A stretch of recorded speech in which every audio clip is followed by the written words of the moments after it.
All right, welcome to episode 4, week 3 of the UFL. We are the alternative football panel. I am your host, XFL Mike G. I just want to start out. If I do glitch out, it's because there's inclement weather down towards my way. So if I suddenly fall off, it's because weather played a part in that. But let me introduce you to my fellow panelists here. Rick 8-Bit. Say hello, Rick. Hey everyone. And as you know, our other panelist, esteemed Royce, aka Viking Wax Press. How you doing, Royce? Doing good. Hi, everyone. All right, we're going to talk about the week that was in the UFL, starting with the controversial finish in Friday Night Football. Friday Night Football is starting to become a vibe, but a sudden, a sudden appearance of a rule that is established that has actually been used before, but not in exactly these terms, popped up with no warning and kind of deflated that incredible game on Friday Night Football. Also, we have DC rolling over Houston. Houston is struggling with a lack of quarterbacks here. Columbus, would they rally around Todd Haley and show up against Dallas? That was one of the big questions going into the week. And of course, our game of the week, which is going to be the big one, the one that we were all looking forward to, Birmingham versus St. Louis. So I'm going to let you guys marinate and talk on that a little bit and tell me about your UFL weekend. Well, I'll start. I think it was a great week. There's a lot of games that I think caught everyone by surprise. We had a really close Friday night game, and then we started out with a little bit of a Saturday. It was very interesting, real quick in DC, but I think it ended out with a really good shootout too, with St. Louis and Birmingham. So that was a huge thing. What about you, Royce? What did you think of this week? I thought it was a fun weekend overall. I mean, some great games. Even though the DC game was a blowout, it was still fun. And as long as you weren't a Gamblers fan, it was fun. So I think they showed that Audi is a definite home field advantage for sure. Yeah, and Rapoli even said that, they did an interview and he's like, this is what we saw and we envisioned to do all the other stadiums like this. So DC is what started using the soccer stadiums. So it definitely was fun, and he had some really good interviews this past week. Yeah, it does make me want to go to a game in Audi Field. It just really, I think Zom was lucky he got to go there this week, and I'm kind of jealous. So talking also about Rapoli, do we want to get to what he was talking about? Yeah, I'll wrap it right up, and then you can go to that, Rick. But I just wanted to mention, Zom Fox, who will be joining us shortly, hopefully. I think he's got another sporting event that he's attending before he can join us. He was credentialed media for the Alternative Football Network and, of course, us at the Alternative Football Panel. Rick, let it rip. Yeah, so Mike Rapoli made some big news this past week. He dropped the post out for everyone to see, and it definitely got a lot of different people out there with this tweet, basically saying, "Hey, what can we do to fix everything?" And let's see if we could get that up. It's funny, you mentioned bad weather, Mike, and all of a sudden now it's crazy over here for me. But you guys might. I'm sorry, but if you guys hear some bad weather, I'm right next to a window, so I might have to mute my mic from time to time. But go ahead, Rick. I'm sorry. Hey, I'm in like a tarp almost, and it's shaking. So, but Rapoli posted, "What can we fix in the league?" And I'm a big hat person, as you can see. Not much hair. I need to cover it. So I posted, I love to purchase a hat at the shop, but haven't seen anything. And I'm shocked because not only did my reply go nuts, that he also replied to it saying the shop is a mess. I take full ownership. I mean, people were just posting about everything, and it was nice for him to actually take accountability and say, "Hey, this is off. We got to fix it." And within a couple days, I was shocked to even see hats actually on the site. So he's definitely listening, and honestly, I appreciate that. Yeah, he's got his finger on. Yeah, as soon as I saw, I'm sorry. Go ahead, Royce. I was just saying that he's got his finger on the pulse and he's actually actively listening.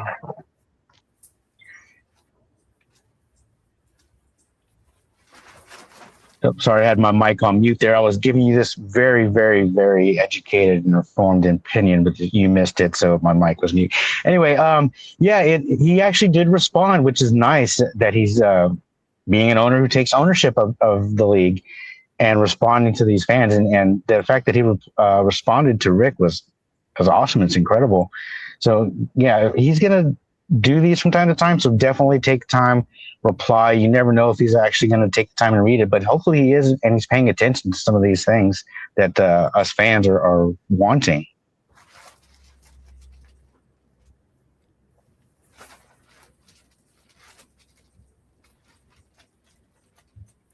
Was that it, Rick, or did you have more on that? I'm sorry.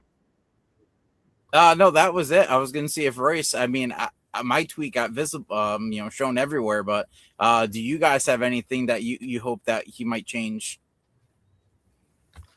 Boy, I can't say enough about what he's done. So not really, other than I do hope he kind of listens as far as bringing some of the old brands back, but that's just my personal taste. I can't really complain because what he's done well. So whatever direction he goes, I'm here for it. So, but yeah, things like the shop definitely need to be fixed. There's a couple little tweaks on the UFL website that need to be adjusted. Like they don't have extra points where they need to be. If you go to special teams, there's no extra points on there, even though extra points are back this year. Small, minor things, though. I mean, those are like really negligible. So just a couple little fixes, and this is going to be an awesome league. I did have one point, and this is only if Michael Poley is watching it, which, I highly doubt, but hopefully this will get back to him. It's about the social media, Twitter versus, like, say, Facebook. And I know Facebook is a bit antiquated for some people, and some people call it a swamp, but, call me Yoda. I've got 3 times as many followers on Facebook as I do on Twitter.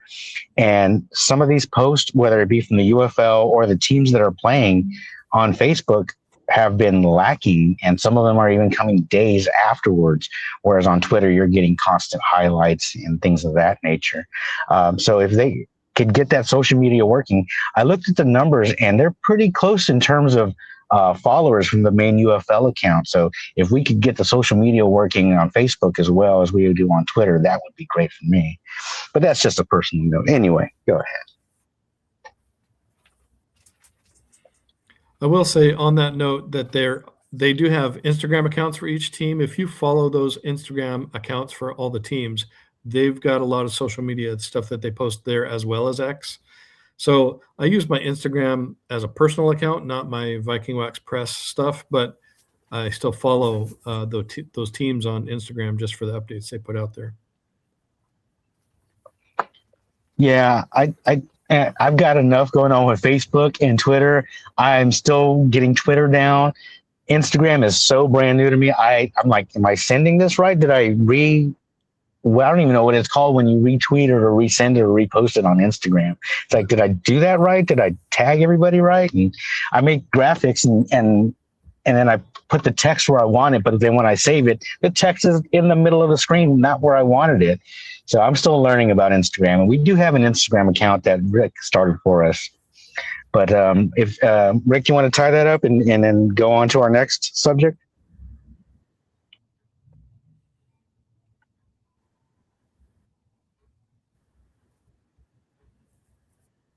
Did my feed freeze? No, I heard you, I think. Or did Rick freeze? Maybe Rick froze. Expansion OKC is what I see on the screen now. Yeah, well, we can move on and talk to expansion. Oh, there he goes. There's going to be expansion in 2028, and it's going to be in Oklahoma City.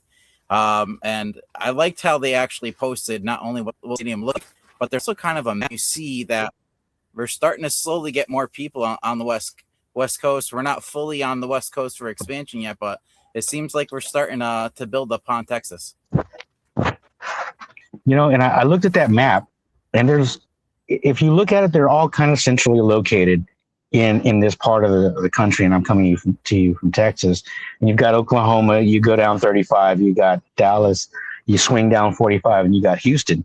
You take 10 and you got New Orleans, and that's just my personal opinion. I think that's where they should go next. I'm a firm believer they should bring Michigan back next, but New Orleans would be up there. I would think both of those two should have a team eventually. The sooner the better. Yeah, and I know the Panthers fans are probably monitoring the construction of that new facility, and the facility in Oklahoma City is new as well. It's part of the redevelopment and new arena project for the Oklahoma City Thunder. So they're redeveloping all that area and adding entertainment and outdoor space for fans to either watch games or congregate or do rallies. And this was actually intended as a NWSL stadium, I believe. I don't remember if they have an existing franchise or if they're getting a new franchise, but that's where this stadium came from.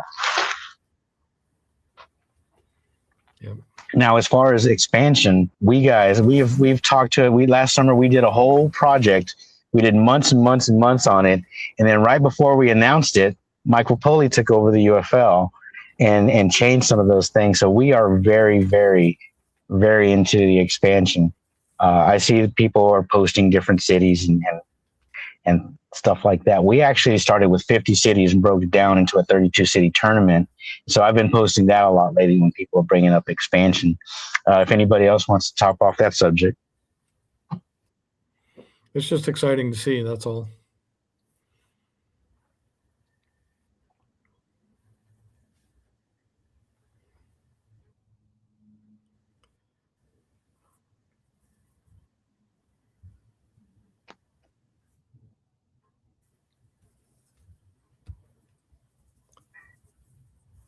Okay, sorry. I think my Wi-Fi is kind of glitching out here, so if it's a little bit delayed, that might be it. So we talked about the expansion. One thing that we did want to talk on real quickly, guys, to finish round out this topic: the Oklahoma Outlaws, or do they come up with a new identity or an image for this new franchise starting play in 2028?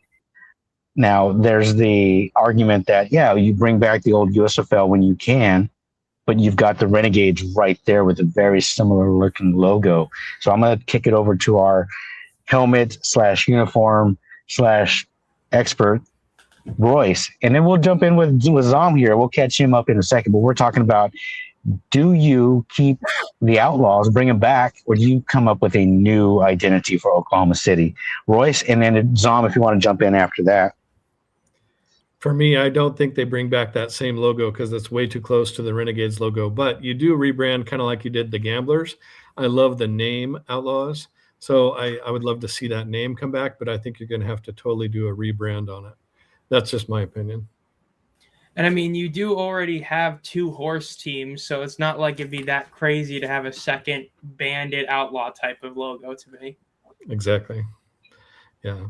But you could also do something completely different and just do, I don't know. I've seen a bunch of different mock-ups of people's ideas. So there's ideas galore out there. They'll just have to choose the one that they think will basically bring the league forward. I mean, they've done a great job with the brand so far. Look at the Aviators, awesome logo and stuff. So I can't say that I love the Kings logo, but other than that, we're doing all right.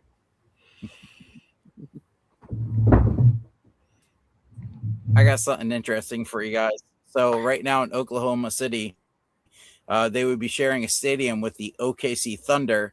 The OKC Energy, and their logo is green and blue. So it's a color combo we don't have right now. So it'd be interesting what they can do with that, and if they would rebrand, bring back OKC, but they would actually keep those colors because that's the stadium. And right now, if you look at, say, Orlando, for example, they're trying to stick to the teams of the colors for the stadium. I like it. You can almost go with the Hartford Whalers kind of colors scheme. Yeah. Speaking of Hartford Whalers and USFL, the man with the USFL jersey on right now, Zom, what's your take? Do you keep the Oklahoma Outlaws, or do you come up with something new? I like the idea of keeping the Outlaws, but just doing a more modernized version of the logo. That's what I would do. Because, like I said, you already have 2 horse teams, so it's not like you really care that much about being unique with it. I mean, the old Outlaws. I mean, if you just go look at the posts of Rapoli talking about and all that, every comment is just spamming the old Outlaws logo or something about call them the Outlaws. So it's clearly like a ton of people are looking for that. So I think if that's what the fans want, they definitely should do that. Yeah, and I hate to say it, but there's probably not going to be that much outcry for USFL teams, given that it was there he goes. Given that this, did take place 40 years ago, and we saw some of that pushback, especially when the Gamblers were first announced and moved around. So I don't think there'll be too much pushback if they do change from the Outlaws. All right, guys, you ready to move on to this week's action? Yeah. All right. Rick, Orlando versus the Louisville Kings. Who was your pick originally?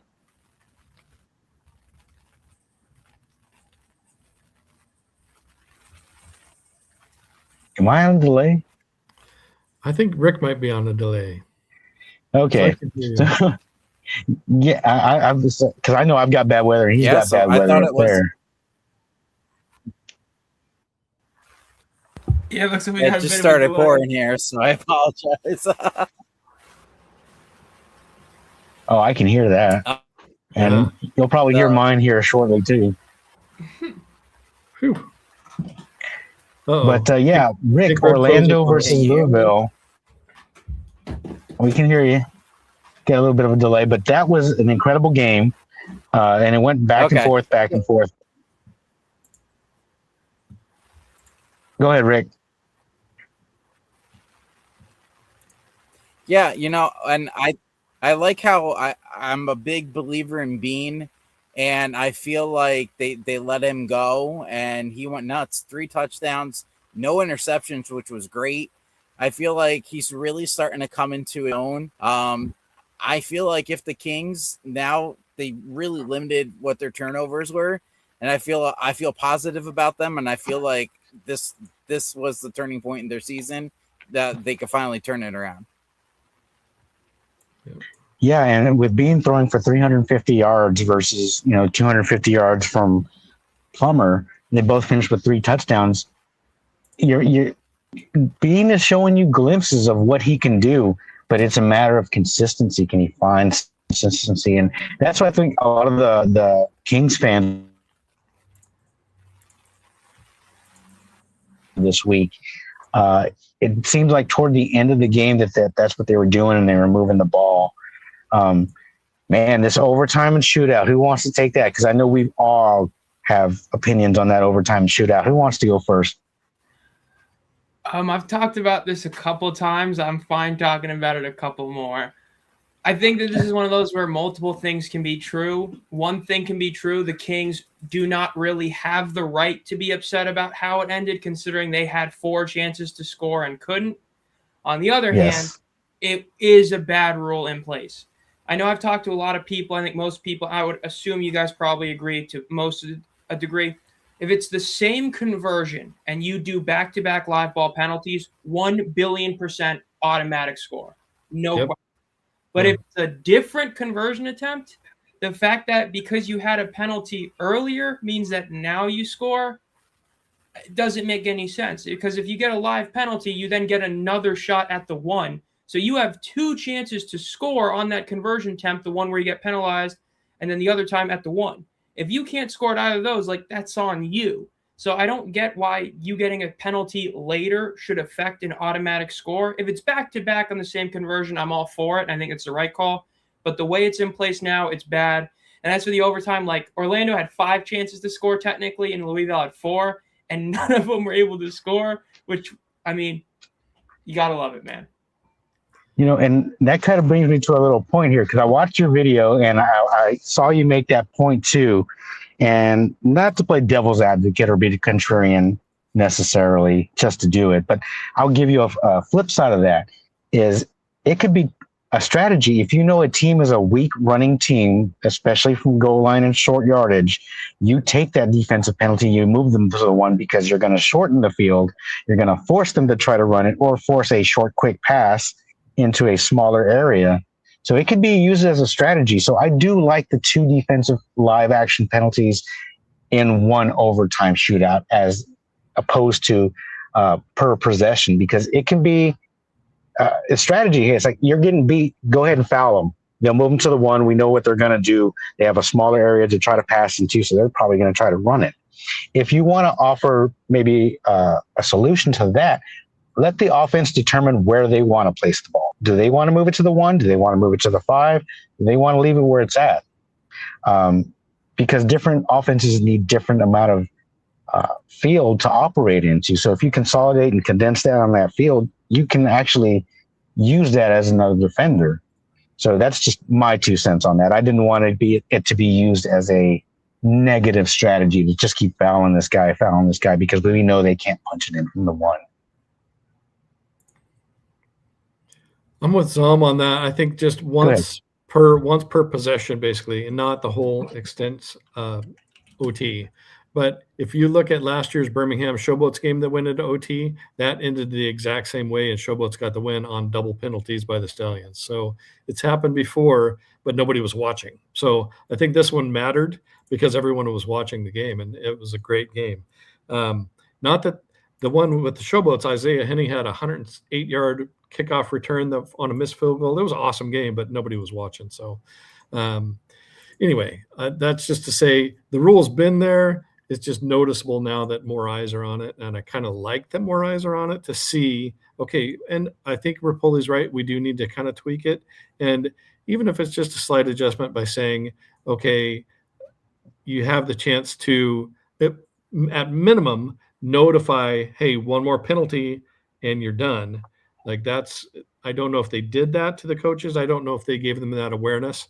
But to me, that should be the bare minimum that they do to change it. Even if they let Redmond know, I don't know if he would have known for sure, considering he tried to challenge a play that already got reviewed. Yeah. And you know who was all over that was Matty Ice, because he's the one who brought up that example immediately on Twitter. And the difference in that game is, if you go back and listen to even, I believe, the tweet, they are telling them, if it happens, this is going to be awarded. This is, what's going to happen. And the difference is, in the Orlando King versus Kings game, it snuck up on everybody and everybody forgot. And the people we should rely on, the announcers, they kind of dropped the ball on that one. So I think that's more on the coverage of the network and the people in the production booth dropping the ball on that one. It's overtime. You should have looked at every rule. You should have made the audience aware, so that if it does come up, you're not looking silly and you don't have egg on your face. Yeah, good point. That's my final thoughts on that one. Mm-hmm. All right. What game's next?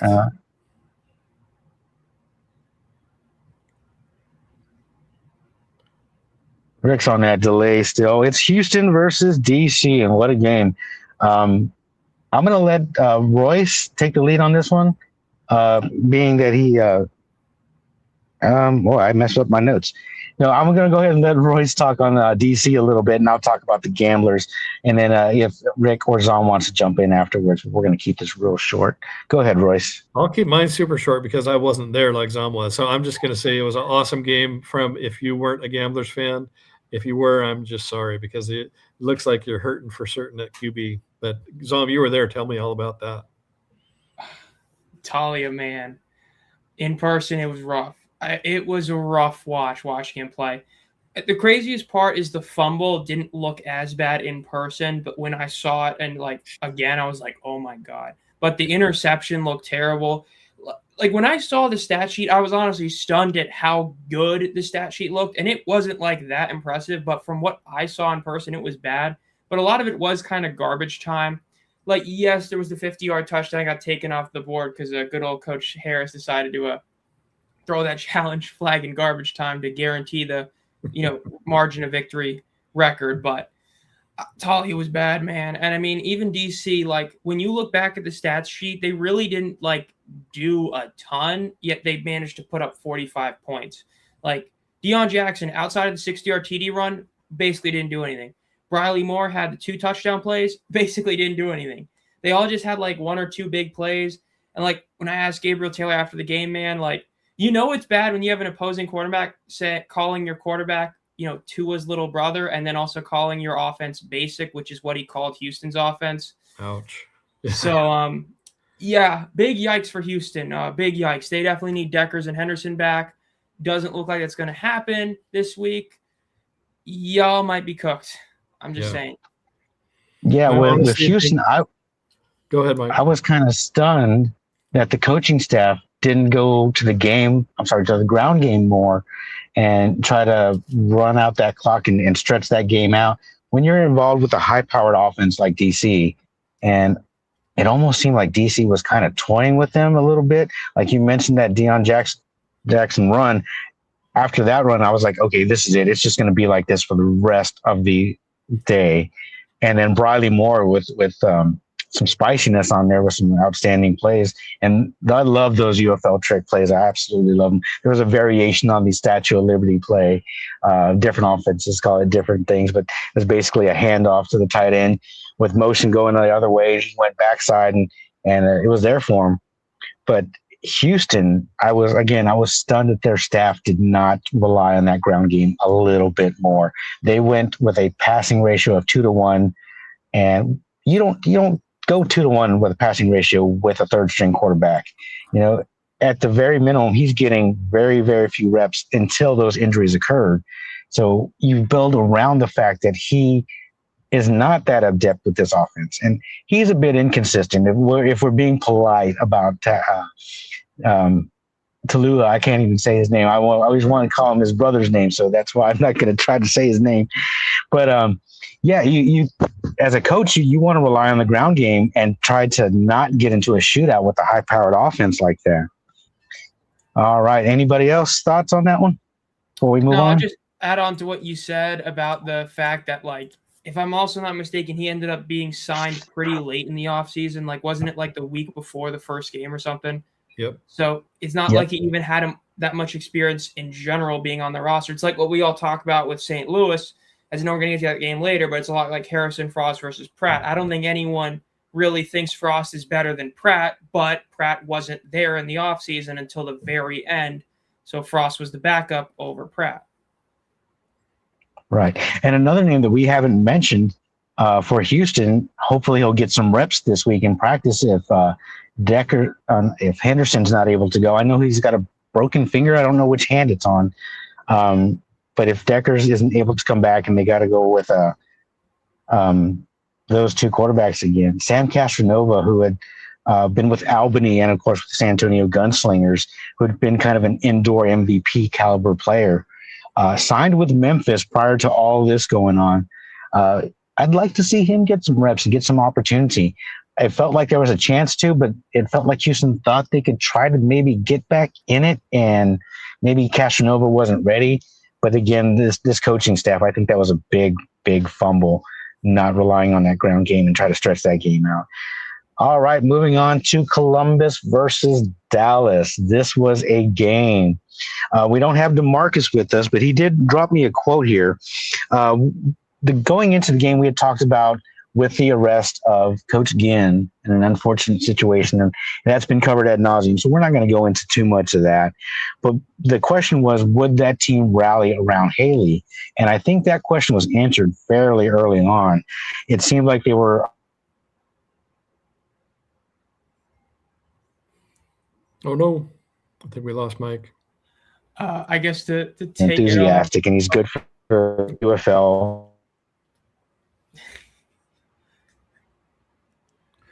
Okay. We love technical difficulties. Yikes. Yeah, I think the storm finally hit his area. Well, I mean, I guess I'll ask you then, Royce, about that, because I mean, I know about where he's going with the whole Todd Haley thing, because I mean, they looked a lot better in the first quarter, and they were able to bounce back after the kind of weak mid game. I mean, I know there's the reports that Ted Ginn is back as head coach, which itself is controversial. I guess we can talk about that in a bit, but do you think they'd be better off with Ted Ginn kind of gone and Todd Haley's head coach? Yes, I do. I mean, simply, I think he showed that he can at least run the offense better and run the team better. And I think he had them sharper, crisper, less penalties. So, and I honestly think that McClendon did better. And I don't know if that was, but Dallas's defense has been so good that you would think that they would have, done worse the other weeks. than they would have. I mean, they actually gave Dallas a pretty good challenge. So I think they played well for Haley. Yeah, man, because I think they ended up having like 80 more offensive yards overall than Dallas. And like if if the pick six doesn't happen, we might be talking about a bit of a different game. And like I think it's one of those things where UFL fans, you have a lot of them that are true UFL fans, guys that were USL fans, guys that are XL fans. The ones that weren't USFL fans don't realize that the Bandits / Showboats / Kings, despite having Case Cookus, Jason Bean, Troy Williams, Jordan Teamu, their best quarterback was Cole Kelly, who played under Todd Haley in 2023. He was able to get the most out of Cole Kelly and have that team be just a couple spots out of a playoff game in that year. So, I mean, I'm with you. I think that they're better off with Todd Haley as the head coach. Ted Ginn, if he would just stay on the roster, he should be the offensive coordinator. I know that's very controversial that he's even keeping his job. I think a good sort of middle ground that really benefits everybody is you demote him, blame the DUI, but then really do it because you kind of saw that he's not the best head coach for that team. Make Haley the head coach, make him the OC. I think that would be the best case scenario. Would you agree with that? Yeah, but I don't think they will. If I'm going to be honest, I think they do it. They just don't do it publicly. But I think the roles, I think they're going to give Haley more of that head coach responsibility. They just aren't going to announce it. But I think they'll basically, the players will probably recognize that and say, hey, I'm playing for Coach Haley. And like they can have Ginn motivate as much as he can, but I think Haley's going to be the true leader in the locker room. Yeah, I mean, seeing your head coach getting pulled over like that is not the best example of a leader, I would say. Yeah. Yeah, and it's being James Larson, I believe, tweeted out today that Ginn will be back on the sideline this weekend. So there kind of goes that. Yeah. It should be a demotion, as punishment, or that's not necessarily very. I don't think that's very punitive. It's not a big punishment to demote him, or let Todd Haley be co-head coach or something to that. Like I've got the devil on my shoulder. Like I talked about in my video, part of me does feel like that. I know it's the league of opportunity. Part of me feels like it has to do with Kevin Sumlin as well. I know it wasn't under the UFL, but like a big reason Sumlin lost his last job was because he also got pulled over for a DUI. And so I do feel that there is a certain level where it's like, it still was a couple years ago. This wasn't like a decade ago. This was late 23. Yeah. So if you fire again, but then keep Sumlin, you're not really setting a standardized example. I understand that one of them was under the UFL, so I understand that's a difference. But the optics of it, you're firing one guy, not the other one. Like you hired a guy for having a DUI less than 3 years ago, but then you're going to fire a guy that just got one. It's a bit weird. He still should get some sort of punishment. The fact that he's going to apparently be the head coach this week after getting one less than – because remember, this is a short week. They're playing on Friday. So a week after him getting a DUI, they're going to be like, yeah, go out there, coach. That's crazy to me. I'm just saying. Yeah. Yeah, there should have been something more. They could have worked around it, I think. But not to belabor the fact, Sumlin was not an employee of the UFL at the time, and I think his employer handled that, whereas Ginn is an employee of the UFL, and he needs to set that standard. I'm not against the guy going out, having a drink, blowing off some steam, maybe meet some buddies at the bar, but you're in a situation able to have a lot of resources to call and get a ride, or they have all kinds of things that you can do nowadays. Ride sharing, Uber, Twitter. You can even have your vehicle towed to your house while they transport you, so you don't have to leave your vehicle anywhere. Yeah. Birmingham and St. Louis. This was the matchup that everybody was looking for. A potential UFL postseason matchup. Guys, what are your thoughts on this one? I'm going to throw it over to Royce. He's our in-house, both Battlehawks and Stallions expert here. Royce, what did you think of this game? It was an awesome game. frustrated me as somebody who likes to see, I think, consistency. Corral showed me how inconsistent he can be. And it is frustrating because, if he was on and like he can be, he could be easily the best quarterback in the league. But twice a game, he'll throw a crazy, he should never throw that kind of pick every single game. It's like 2 of those, and that blows him out of the water. So one thing I will say about Harrison Frost, though, he came in and looked worse than even Talia. He looked terrible for the first couple throws. I mean, first one was a pick six, next one was a terrible throw. But I think what he did was change my mind about him when he wised up and started saying, hey, I've got the best weapon in the league. All I've got to do is throw it to him. And he did. And to me, that means he's smarter than almost every other Battlehawks quarterback that they've ever had, because he took advantage of Butler like everybody should. So that's just my take on it, because I think he's not a good quarterback, but he knows what to do when he's in trouble, and that's loft it up there for Butler. And that's what he really should stick to.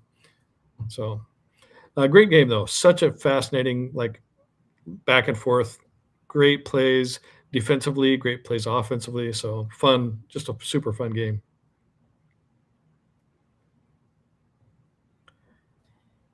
I think Rick's back. Hey, Rick, what did you think of that game? If you can hear me.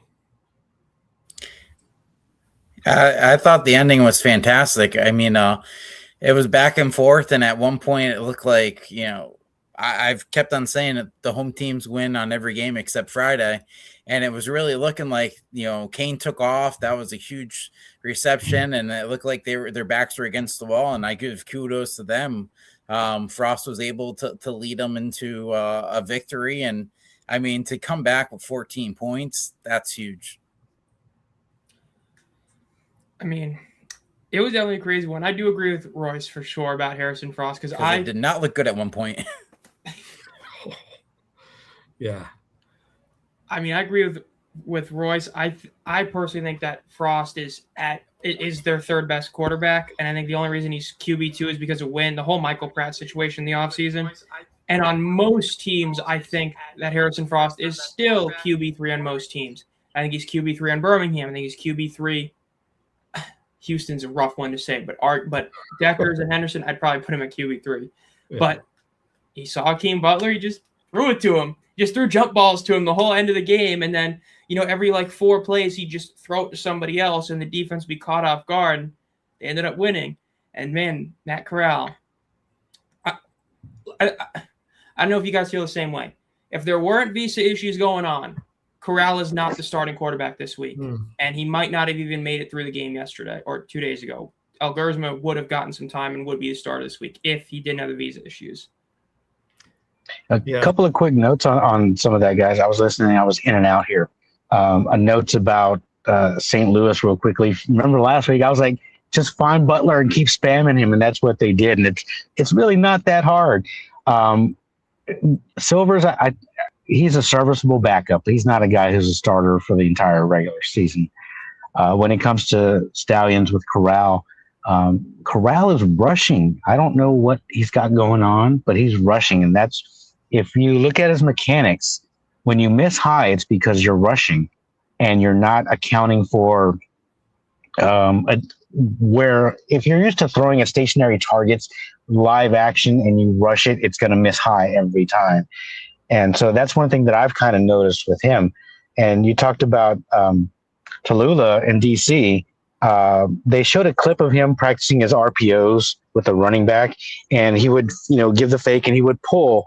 And every time he pulled that ball up to his shoulders, you would see it. His fingers would come off the ball. He was making this motion with the ball where his fingers were coming off, almost like he was holding it with just a palm and kind of re-gripping it with his fingers. But every time he did that, and it's those little things that add to your mechanics, just like padding. If you're a quarterback who's padding the ball instead of throwing it, you're going to be behind. So that pass is more likely to get picked off. But those are just little things I noticed about the quarterbacks. And it was interesting that the broadcast last week had mentioned that AJ McCarron had kind of taken on a more mentorship role with Corral so he wouldn't feel like he needed to perform or he would get the hook. And he's kind of back to that now where he needs to perform or get the hook. Is that what Corral needs to get through, or does he need the hook? What do you guys think? It's 3 games, and through 3 games, he hasn't had a single good one. I mean, like, let's call it like it is. He did not play that well against Louisville. Louisville lost that game more than Birmingham won it. Louisville was a better team, and they just made a couple mistakes. Great fumble forced by Cavazzino. He didn't play well that game.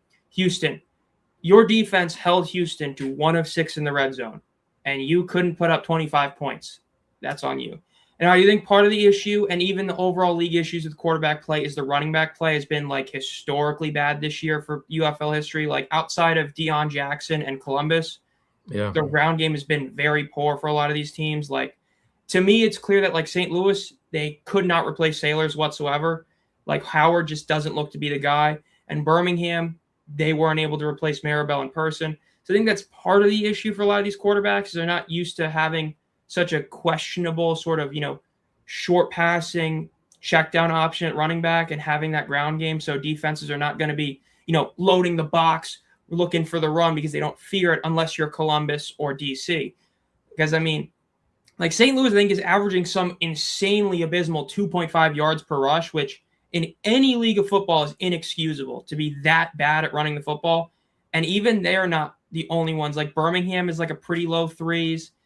I mean, I think Houston is pretty low as well on that stat.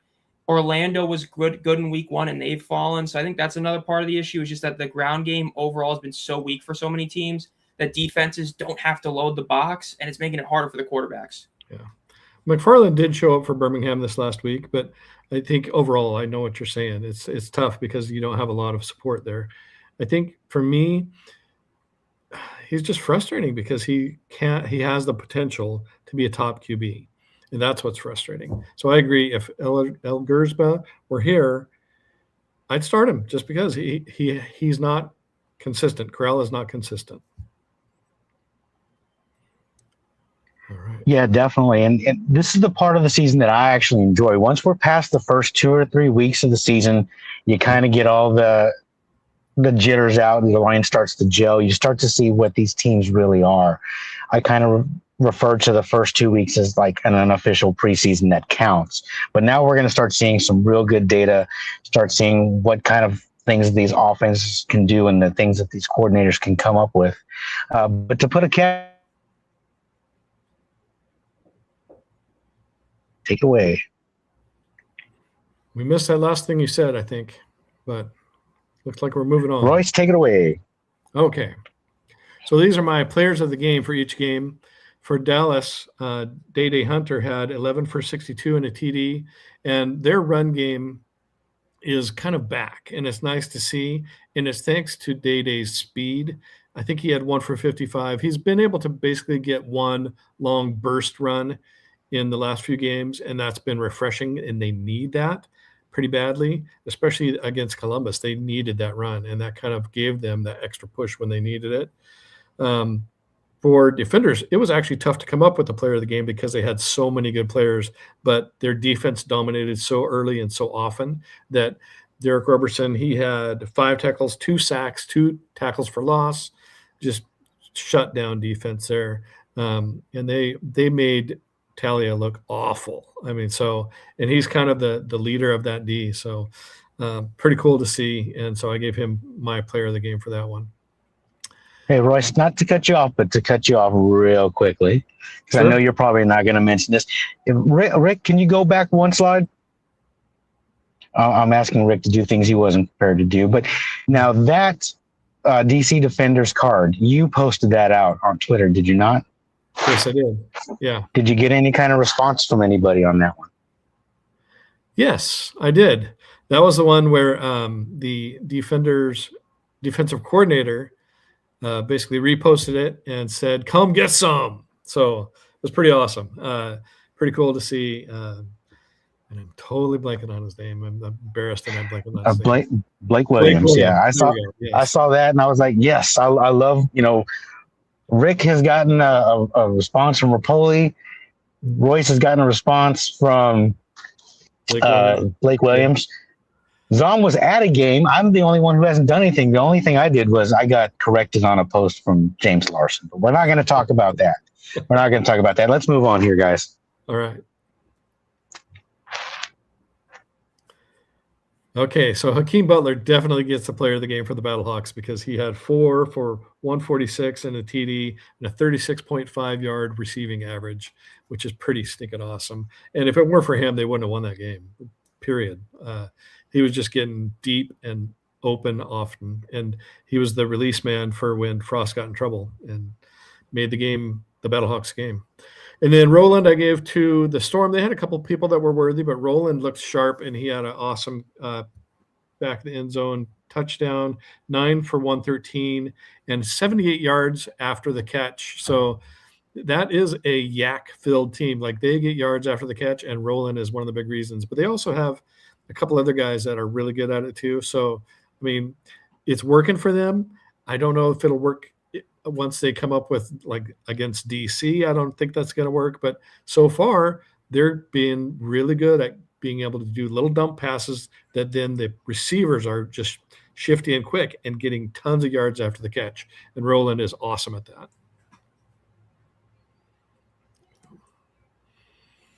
That's what I had for my players of the game. Good old check down Charlie Jack Plummer. Yeah. But can you blame him? I mean, it worked. Hey, I will take a check down field and give me some first downs. All right. I think my Wi-Fi was cutting in and out there. That storm is kind of moving around me here, guys. So let's move on to next week's games. Game number 1, Thursday night, Kings at Gamblers. Speaking for the Gamblers, they still need to do something with their quarterback situation. I hope they make the proper adjustments. And like we talked about in the recap of their last game, there needs to be some adjustments so that their quarterbacks aren't so vulnerable and having to do so much with so little. Rick, who covers the Kings for us, what are your thoughts on this game? You know, I honestly feel like this is the right time for a Kings victory. Beam has finally got it together. He looked really good last game. No interceptions. If they get their running game up and running, I think they have an extremely good chance. What's his name? The guy they cut in the offseason, James, is back. I got a good feeling. And the Gamblers have such an issue with quarterback. I think the 4 of us could grab a couple of our people, have a team of 11. I think we could beat them with no experience. So I feel like, and I threw this out in our little group chat. I'm interesting to see when the actual trade deadline is happening for the UFL, because once it does happen, I have a really good feeling Luis Perez is on his way to Houston. So it all depends when this trade deadline is going to happen. Yeah, and I actually posed that question to Zom. It's like, do you think it's Houston? Possibly St. Louis, possibly Birmingham, maybe even, I don't know. Do you think the Kings are really super set with Bean? He's been inconsistent. They kind of know what they've got with their number 2 guy, but those 3 teams that I see him possibly going to are St. Louis. And if he goes to St. Louis, just give them the ring with that defense. Houston, he could probably turn around that season and get them into the playoffs. And with Stallions, the same thing. They'll be a much better team at playoff caliber with Luis Perez. Zom, I caught him yawning. Got the yawn out. Zom, what are your thoughts on where Perez could potentially land? It's such a tough call because it's one of those things where you have to wonder exactly how the trade works. Because, like, normally, like, and I mean this respectfully, when you see these trades, it's normally like one player that's like, whoa, that's a good player, and then it's a player where you're like, that was the trade. Like, hindsight's 2020. In hindsight, the trade backfired for both teams, but it's like the Marcus Sims trade last year. It looked like Houston absolutely fleeced Michigan.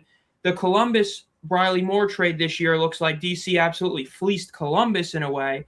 So, like, you have that happen a lot of the times. Even Luis Perez, it was like him for a linebacker, and a linebacker wasn't going to fix that Vipers team, but it sure as hell fixed that Renegades team to make them win the championship. So in terms of, like, giving away a player, I don't think it's a big deal for that aspect. But I will say, if I was, let's say, a fan of the Defenders, who I think right now are the team to beat, respect to the Renegades, I think the team to beat is DC, who would I be the most scared to see Perez go to? I would honestly say it's probably the Kings. I think that him on the Kings would just be a true – that would be a scary sight. That team has such a good receiving room, and I think that he would be the consistency they need. The issue with Bean is that he is a bit inconsistent. He's played 3 games. He has not been consistently good throughout a single one of them. He was terrible in week 2 in the little time he did play. He was incredible in the first half in the first game, and then was mid in the third quarter, awful in the fourth. And in this past week, it was more like every other throw. It was literally just flipping a coin over it's going to be a good throw, a bad throw. I think St. Louis he'd be really insane on as well. Yeah. But with how that offense is, I feel like they're one that they just need. I don't even know what St. Louis needs. I don't think he's the best fit for them, even though he'd be great for them. I think, though, the Kings, he would fit that offense just so well. That would be a threat. That defense with Perez, man. And the connection with Winstead, whew. Yeah. And Lucky Jackson, for that matter. But he knows already, he's familiar with Winstead, so that'd be pretty cool. Yeah, I think that's the one where I'm like, man, if he went there, that'd be insane. Because like Birmingham, I do think that as long as they can get El Gersman back, I think they'll be fine. It's just a matter of getting him back.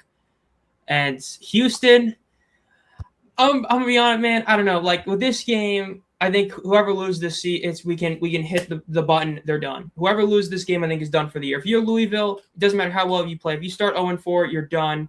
If you're Houston and you lose to an 0-3 Kings team, the way you've been playing, you're done. I think this is essentially a borderline playoff game for both teams, honestly. I want to see the Kings just for their fans' sake. Honestly, their fans, I want them to get a win. So hopefully they do. You know, I think the Kings will probably get that W. And it's unfortunate they're going to get it at Houston.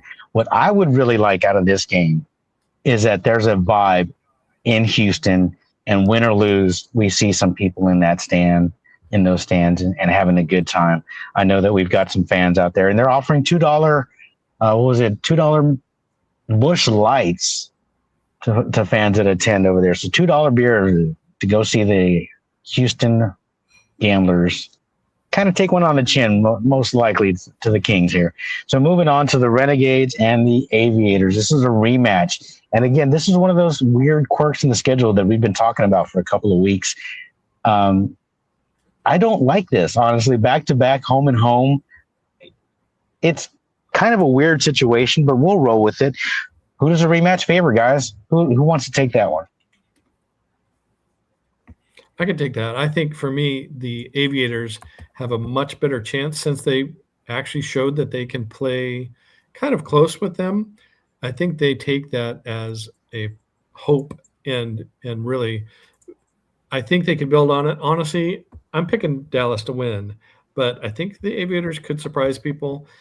The problem is they just haven't yet. Once they get over the hump, I think they could be a really good team. If you listen to what Haley said in his post-game interview, he's like, it's like we're there, but we just haven't got it quite dialed in yet. But once we do, we're good to go. If they get there, I think they could I guess if they are able to win against Dallas this week, I can see them winning a few more and kind of get rolling. But I honestly think Dallas has the better team and the better coach. So I think Dallas is going to win. Yeah, definitely. And it comes down to coaching a lot of times in the UFL. And I think there's a tremendous disadvantage, unfortunately, for the Columbus Aviators, again, being so new and so raw. Yes, he's been around it. Yes, his father is a coach. But it's different when you're calling the shots live action, and you've got to know so many things. You got to pay attention to so many things. If you've never coached a live football game, I highly recommend it. It's a good time, but you've got to know everything. You've got to be on the ball. And some of these rules that are new to some of these guys, you look at Chris Redmond and some of the situations that he's had there. But we won't talk about that right now. We're going to move on to game number 3, St. Louis and DC. Rick, if you could get that. I know I'm kind of getting ahead of you a little bit. I'm trying to make up some time and move on before this weather fully takes us both out. Battlehawks at Defenders. This is the matchup, and this is the slugfest. This is what we wanted to watch, guys. Battlehawks Defenders. Who you got? Anybody can take this one. Go ahead, Rick. I'll go DC. DC's completely shocked me. They recovered so well since their first matchup against St. Louis that this is a completely different team, in my opinion, when they played St. Louis. So I don't think St. Louis can make the adjustments. I can agree with that. I think defenders are too tough right now, and they're rolling. They're on such a high. Their game is at a peak right now. That I don't see the Battlehawks coming in with Frost at QB and taking them out. I just don't. Even if Frost threw to Butler every time, DC's eventually going to sniff that out and be able to limit them to a few TDs, and they're going to score 3 or 4. Battlehawks have a great D, but defenders' defense, the way it played against Houston, that's such a good defense. So, yeah, I'm going DC for sure. I'm probably going to also go DC. I haven't fully decided, but I'm probably picking them as well. I mean, it's like the same reason. Like, they've scored almost 90 points in their last 2 games combined. Yeah. And I mean, they have like a 50-something margin of victory in their last 2 games. I think it's actually like 60 almost. I mean, I get it's not against the best teams in the league, but when you're crushing teams like that, like, you don't see that every day. Yeah. I mean, they're going to want revenge from week 1. You got Yasir Durant back for this game. You didn't have him in week 1. Teamu's playing a bit better than he was. I think you're at home. DC's winning this. Yeah, it definitely with DC. I mean, all the cards are in their favor. But let me throw this one at you guys. You ever heard of the cheese game? Don't take the cheese. Bill Parcells was famous for saying that. He would put mouse traps in players' locker rooms. And do you guys know what I mean by the cheese? No. It's a trap. It's a mouse trap. Don't take the cheese. And I don't think DC is going to have that problem. I don't think they're going to be let down. But one thing that I've noticed about them, starting with that game 1, after halftime, they were kind of like, you know what, we've got this. And then even last week, they really could have ran that score up really even higher, but they were kind of toying with them. And it seems like they're almost on cruise control. Like, hey, we've got this. We know who we are. We just got to show up to these games. I don't think this will be a trap game, but look for one to come for DC pretty soon. But this one has potential. I'm going to take DC, though. Any thoughts on that one, Rick? Excuse me before we move on. I'm sorry. Like I said, I don't feel like St. Louis can. I don't think St. Louis will make the adjustments. I think defenders have always played well at home. I mean, if you look at their history, they won multiple seasons being undefeated at home. So Audi Field has very high home field advantage. And I don't see them going in there and causing the upset, to be honest with you. I don't either, but it's always fun to kind of think about the alternatives because you never know. You never know if Frost plays out of his mind. Jordan Teamu starts just chucking the ball everywhere, trying to fit balls into spaces they don't belong in, and Abram Smith decides he doesn't want to play. You never know. You never know. All right, I'm ready to move on to the last game of week 4 here, guys. Orlando at Birmingham. I see Zom. Zom's ready to go. If you're locked and loaded, Zom, let's hear it. I don't remember who I said this to, but I said this to somebody. AJ is going to kill his locker room if they don't win this game. He is going to do everything in his power to obliterate the man that he probably hates more than anyone else, the guy that shipped him out of St. Louis because he wanted a great dual threat quarterback in Max Duggan. He is going to try and kill this Storm team. I don't know if they're going to do it, but if AJ, what he wants to do, he wants to 38 what DC did? Nah, he wants to beat him by 50. He is probably so livid with how he got handled because every issue he had in San Antonio was Anthony Beck's fault because he should have never been in the situation to be the San Antonio quarterback and have that whole situation happen with AJ Smith, Wade Phillips, and all that. because Anthony Beck threw him aside. He literally, not figuratively, he legitimately blamed AJ for them not being able to win a playoff game. He outright said, we need a dual threat quarterback. That is literally throwing him under the bus. Not like metaphorically. That's the South Park episode when Mr. Mackey threw Cartman under the bus. Literally. That's what he did to AJ McCarron. AJ knows that. AJ is a petty guy. He is going to tell this team, we need to win this. You thought he had any sort of pettiness against St. Louis and coming off that loss? Oh, my God. I would not be shocked. If they lose this game, I wouldn't be shocked if AJ quit. Like, he needs to win. It's their first home game. Back home at his place with they lose this game, it's a really rough season. I'm going to pick Birmingham. They need this win. And AJ is going to strangle his players if they don't get this win. He needs this win for so many reasons. For the team, for himself, out of revenge. He's got to get it. If he doesn't, man, fire him. You started out by saying, yeah, he's going to kill this team, and kind of think he already has. We're not going to go into the whole AJ, and Brandon Silver's little clique that's going on here, because we could talk about that for 30, 40 minutes. But I think AJ is getting ahead of himself a little bit too much. Last week, with Corral playing erratically the way he was playing, I think they had a better chance to be in that game. But I think that Orlando will be more than prepared for AJ and anything he can come up with.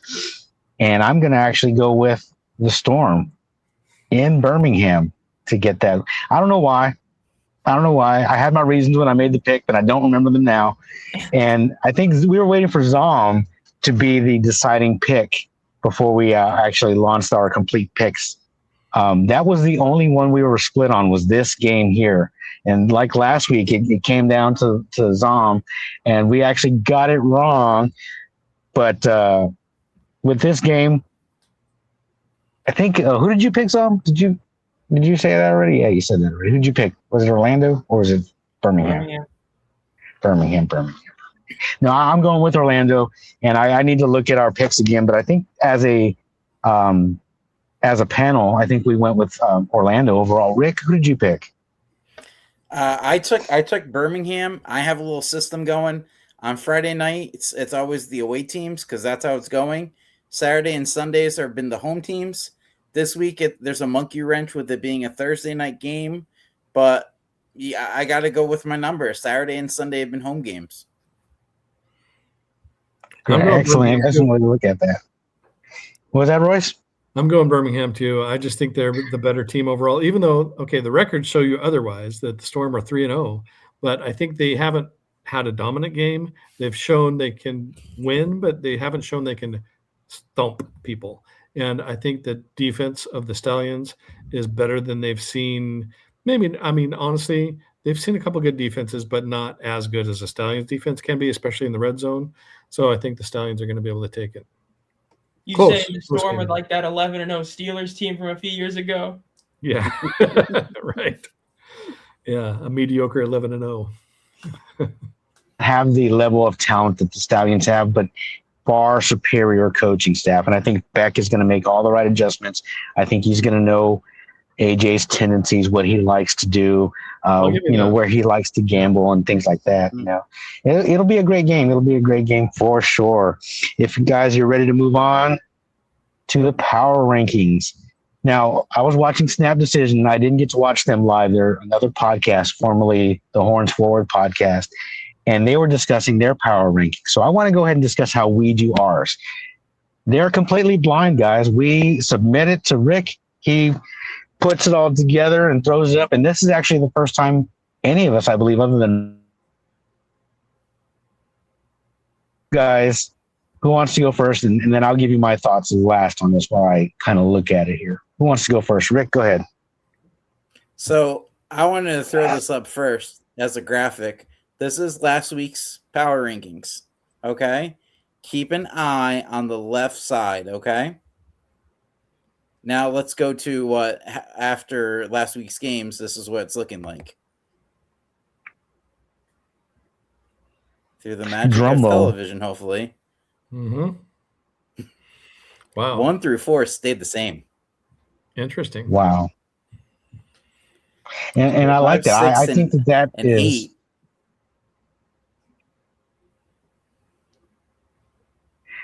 8. Our 1 through 4, I think, is spot on. Some people are using the standings that the UFL is putting out, which they're done by record and then done alphabetically after that. So it's not done by points for, points against, or differential, anything like that. So I definitely like this. And you know me, first thing I'm going to look at is 4, 5, and 6. And those are going to be the ones that are in the spot for the final playoff position. Royce or Zom, who wants to follow up that? Go ahead, Zom. Man, number 5 for the Kings. I mean, like, I think I had him at 6, but wow, that's respect. That's a lot of respect for an 0-3 team. It's true. I think I had the Stallions above them. In fact, I'm almost positive I did. But overall, I can see, though, they haven't really had a terrible game yet, but they haven't had a win. So can you really have them at 5? That's a tough call.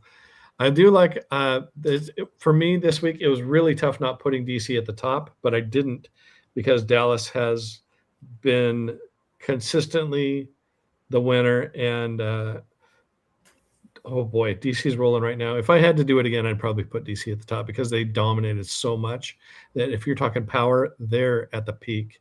So, but honestly, they're neck and neck. They're 1 and 2. There's any other team can't match those top 2 right now. So we definitely have 1 and 2 right where they should be. Without spoiling who did it, how many people had either not DC and Dallas as their top 2, and how many had DC at number 1, Rick? I don't know if can you pull that up that fast, Dallas, DC. Yeah, so Dallas DC was 3-2 for 1. Dallas, and then in the second DC 3-2. So everybody had DC 5 and of us, Dallas that's at 1 and 2. close. Yep. Yeah. I think most people in the league had Dallas and DC 1 and 2, or they had them flipped. I've even seen some weird things where DC was ranked a lot lower. So I like this. I like where 1 and 2 and 7 and 8 are. So for me, the meat is always going to be 3, 4, 5, and 6 because those are going to be battling out for that playoff position. It's interesting, and I'll need to marinate and look at this. But yeah, the Kings jumping up and moving past the fact that they took who we now rank at 3, Orlando, to overtime, to a shootout, and then lost the way that they did. That kind of earned them a little bit of respect and a little bit of street cred here with some of our voters. And again, it's the panelists. It's all 5 of us. It's DeMarcus, Rick, Royce, Zom, and myself. So it's all put together. We don't debate it. We throw it out there, and we have our debates right now. So it's interesting to look at. First time, I'm kind of. I like it. I'll be posting that later. I mean, any other thoughts on that, guys? I think the toughest thing is really Orlando and Louisville because I think everybody knows that like 1 and 2 and 7 or 8 you got to debate which is which. I don't think anyone has an issue with those 2 teams being at the bottom or the top. But like with Orlando and Louisville, it's like how much because the benefit you can say to Louisville is to the detriment of Orlando because it's like with Orlando, you've beaten teams that are a combined 0 and 9. That being said, 0 and 6 of that is the Kings. And the Kings have outplayed 2 of the teams that they lost to, but the same token, they still lost to them. And then you're saying that they, lost to a team that's ranked below them. So it's like a really like tough regard because I also view that the Kings could be justifiably 5-7. I think there is an argument for Houston above them if you're going to go the route of, if they had a quarterback that wasn't Talia.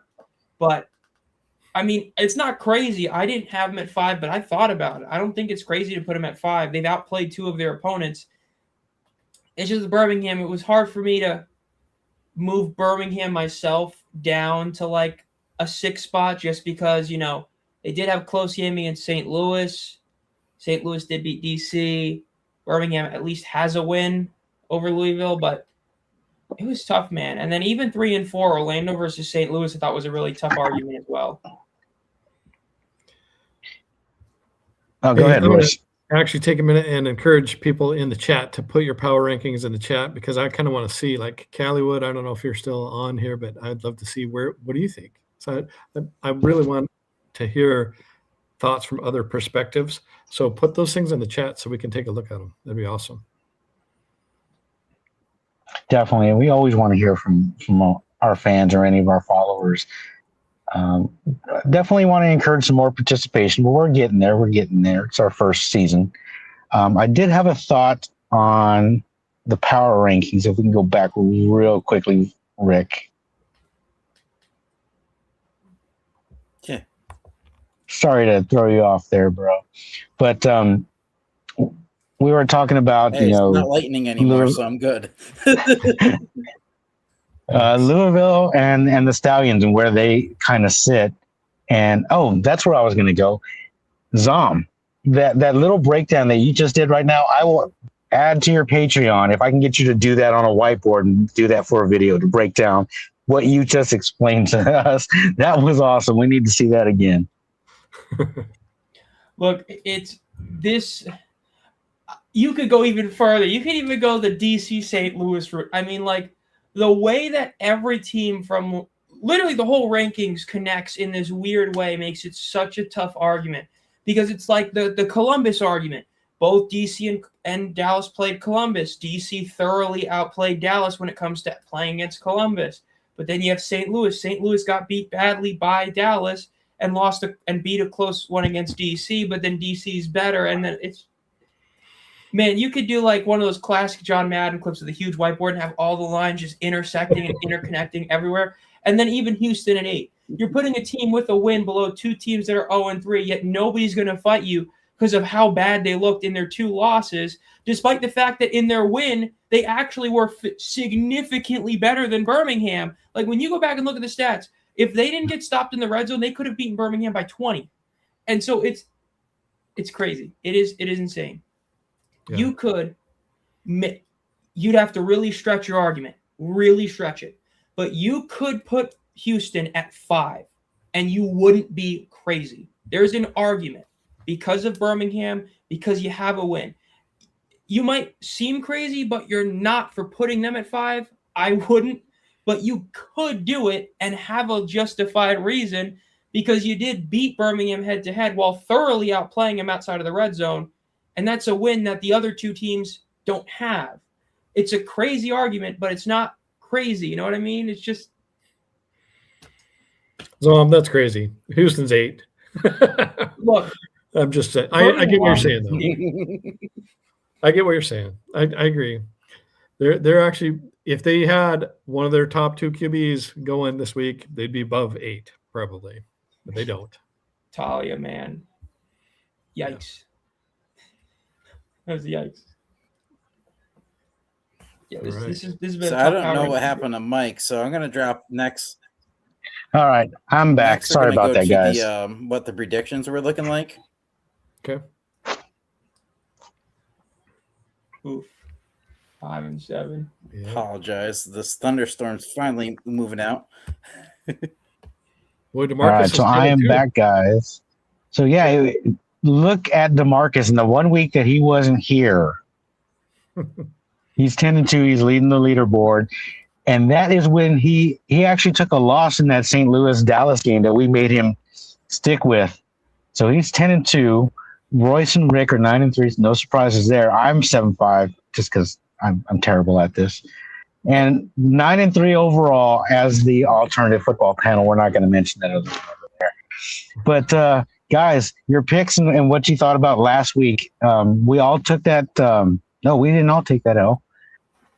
We split on the Orlando and Kings game, and then we split this week again, but we'll get back to that. I'm ready to move on to our picks from this upcoming week. Here we go. Now, I haven't had a chance to put Zoms in yet. They will be officially put in Thursday halftime. Zom? Yeah. Okay. Hey, so guys, what's that? Oh, I'm picking Beeham. You can put that one whenever you get a chance. I'm picking Beeham to win that game. Yeah, you told me, but I didn't want to ruin it, so I thought I would leave it there. But we'll start with game one, Kings and the Gamblers. I think we all unanimously took the Kings. In game two, went against the grain, went against the flow, and I'm going to take the Aviators to get their first W. I think Dallas, under a Neuheisel, normally would be always prepared, but I think they might get a little bit of the big head. This might be their trap game. They might take the cheese, and you never know. You never know. So I'm going to go ahead and take Columbus. I think they get their act together now that they've got Haley a little bit more in charge, a little bit more calling the shots. I'm going to go ahead and take Columbus. We unanimously took DC over St. Louis. And then the interesting game, guys, I'll start with Rick. Rick, St. Louis. I'm sorry, it's not St. Louis. Birmingham and Orlando. Explain your pick. Yeah, like I said, I'm a logic person. You know, the home teams right now, Saturday and Sundays are winning. This is the home opener. This is AJ's home opener.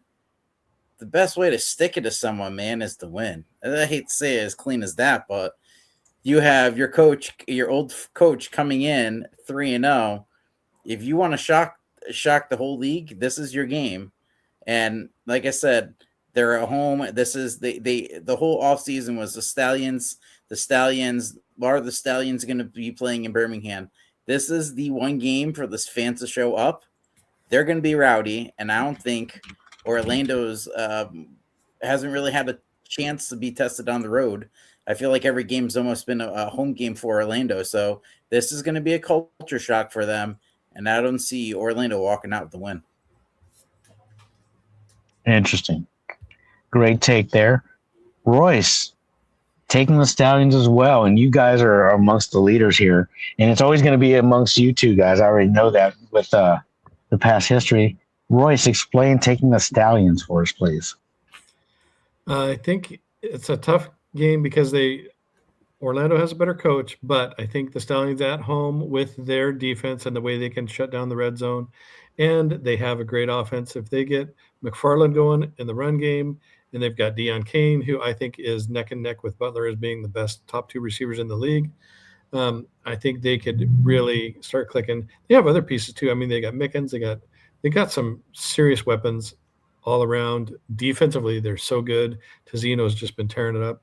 But then they got like Gilmore and just super big depth in the defensive backfield, defensive front, and linebackers. Their defense, I think, shuts them down. And if they can blitz some and make Jack Plummer prove that he's good under pressure, sure, he'll get a few dump passes, but if they can stop that yard after catch, they're going to win the game.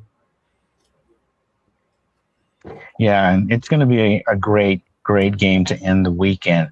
Zom, we know you're taking the Stallions. Do you want to add anything to that? AJ got to get that win. That's all I get. He ain't going to lose. If he loses to both the Battle Hawks and Coach Beck, man, it doesn't get much worse than that if you're AJ. Those are the two games that you have to win. At home, gotta. What do you guys think about Skip Holtz coming back to kind of make an appearance during that game? Oh God, that's either gonna go. There's never want to be super pessimistic, but there is a chance that they're going to be chanting, especially if they're losing. You're going to hear that whole crowd chanting, "We want Skip, we want Skip," or "Fire AJ." The whole time if they're losing. It can work out really well, but if they're losing at any point in that game, you're going to hear one of those two chants or both of them. You might even hear like the dueling chants, like "Fire AJ, bring back Skip." "Fire AJ, bring back Skip." Yeah, I thought that was a pretty bold, kind of ballsy folks. He's move really ready for WrestleMania. Okay, let's just say that. Yeah. Oh, dude, I'm ecstatic. We get to see iShow Speed, Jelly Roll, Lil Yachty, Pat McAfee. All right. Well, just to wrap it up for our last of our picks, me and DeMarcus both took Orlando. I think Orlando's going to put it together on the road. I think back his experience and his level-headedness is going to show out versus AJ. Now, don't get me wrong. I think AJ, they're most likely going to win, but I'm pulling for Orlando. I think this will, if they get this win, this will give them the step up in the race for the playoffs, because it's only week 4, but it's still not too early to start thinking about the playoffs and positioning.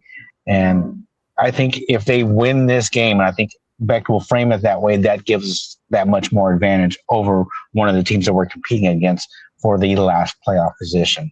So me and DeMarcus both took Orlando. I still think Birmingham's going to win, but I'm just gonna roll the dice and go with the Storm. All right, Rick. Yeah, so I'm hoping this works.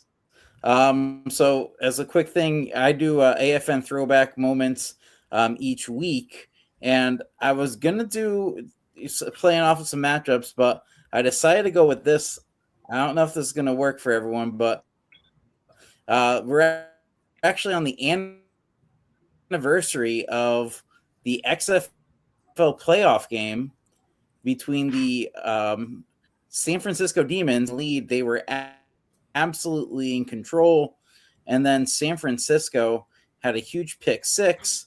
They brought it back, and that basically changed the momentum for the game, and San Francisco would end up winning 26-25. So I figured it's the anniversary of a playoff game in the XFL. Let's talk about that real quick tonight. So that's our AFN throwback. Ooh, that was a close game. Super close. Now, the interesting thing about that wasn't the quarterback for the Rage. Isn't he? When I was doing my research, I feeling that Orlando was cursed. So, yeah, that's kind of scary. Yeah, what were you saying, Royce, about the quarterback? The quarterback for the Rage is now the University of Louisville's coach, Jeff. I'm blanking out on his name. Starts with a B. Anyway, he's pretty famous back there. So I was secretly hoping Brome, that somehow they would what? Brome. It's like BRO. Yeah, there you go. I was secretly hoping that they would somehow lure him away from University of Louisville to become the Kings coach, but no such luck. I think he makes multiple millions for the university that he can't for the UFL. Now, Rick, he didn't load it up, and I didn't ask him to load it up beforehand, but Rick always brings us great throwbacks and stuff like that for the XFL and the AFN archives. But one of my favorite is the Tecmo. Did you happen to load that video, Rick? I know I didn't tell you. I didn't ask you to throw it in there. But planning on it. Yeah, if you get a chance, Rick, have you posted it to your I know I kind of stole it off of YouTube and posted it because I was so excited to see it, but it's a Tecmo reenactment of the 4-point field goal from Matt McCrane last week, and it's set to the Tecmo Bowl highlights. And I love that kind of stuff. You'll definitely see it on Alternative Football Panel's website, Twitter feed, and Facebook page. All right, last call, I'll guys. drop it tonight. I posted it a little late yesterday, so.